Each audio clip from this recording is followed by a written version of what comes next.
আজকে আমাদের সমাজের অসংখ্য নারী পুরুষ, অসংখ্য নামাজি, আমরা আজকে আমাদের নামাজে ছোট্ট একটা সূরা আমরা বারবার পড়ি।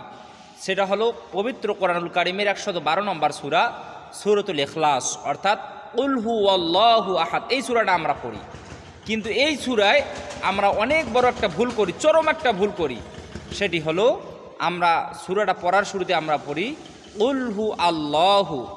আসলে এটা কিন্তু আমরা চরম একটা ভুল করি। কুল হু আল্লাহু নয়, হলো কুল হু ওয়াল্লাহু, কুল হু ওয়াল্লাহু।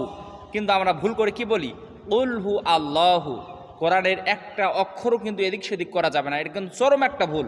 অথচ আমরা নামাজে এই সূরাটা কিন্তু বারবার পড়ি আর আমরা এই ভুলটা করি। এজন্য অবশ্যই আমরা ভিডিওটা শেয়ার করব, যেন সবাই যেন যাদের ভুল রয়েছে তারা যেন এই ভুলটা শুদ্ধ করতে পারে। কুল হু ওয়াল্লাহু আহাদ, কখনো কুল